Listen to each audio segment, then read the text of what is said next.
What's up, my fellow humans? It's Doc Martin from Science Museum, Oklahoma, and welcome back to my home lab.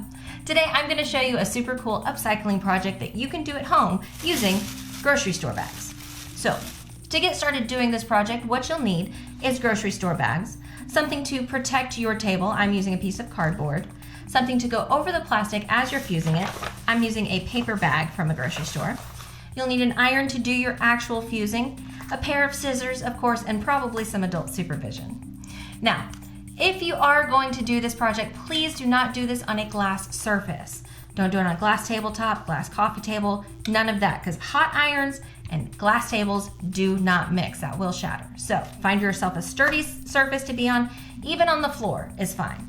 So we've got my cardboard down, and I have my plastic bag.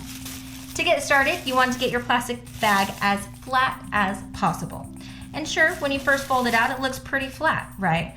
But have you ever noticed in the handles, there are these little seams here and here? Okay, so you're gonna wanna cut that off, just like this. Cut along there, just like that. And on the other side, just like that. So along the bottom, just toss that over there. Along the bottom, you'll see that there's another seam. So if you go along that bottom, just like that, you'll notice the bag will open out into a Y. There we go. I've almost got it. There we go. Just like that. You want to cut that as well. So open that out and cut into it. There we go. So that you can get it as flat as possible. So you're really deconstructing the bag here. There we go. And I'll do the same thing to the other side. Just like that. Open up that Y. Ooh, got it first time. There we go. Very nice. Nice and flat. Now, if you notice yourself catching, just clip that, that's fine. All right. Now, for plastic fusion, you want 6 to 8 layers of plastic to fuse together. So when we start, we have 2 layers of plastic immediately, just like that. Now what I do is I fold my handles in just like this. Go ahead and get those out of the way. I like it to be nice and square. So fold it in, and then you have 4 layers here. And you can go one more time. That gives you 8 solid layers of plastic. There we go, just like that, nice square.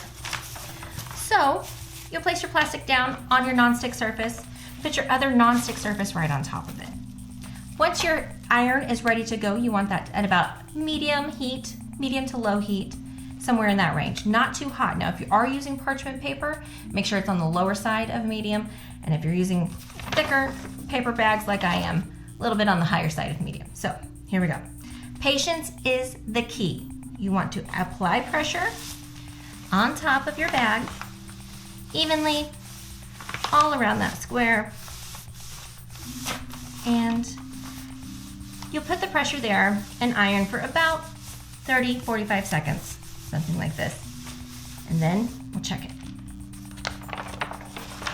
As it starts to fuse together, you'll see it's drawing into itself. So it's getting smaller as we go. That plastic is shrinking down and fusing to itself. And here we go. You'll want to flip it over a couple of times to make sure it's nice and fused on each side.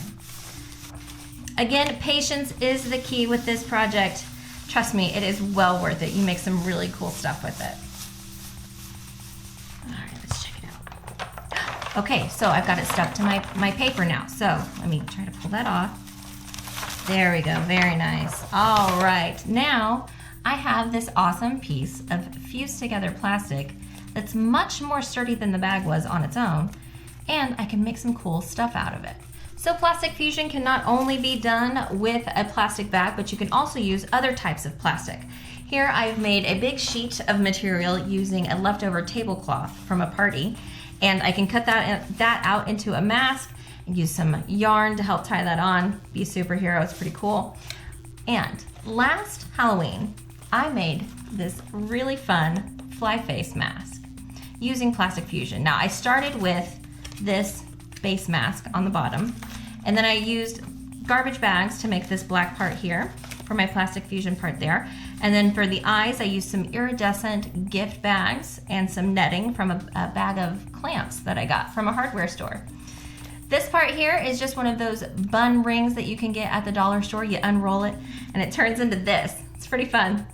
So plastic fusion is such a fun way to use your creativity. Show us what you can make in the comments below. Thank you all so much for joining me. I've been Doc Martin from Science Museum, Oklahoma, and we'll see you all next time.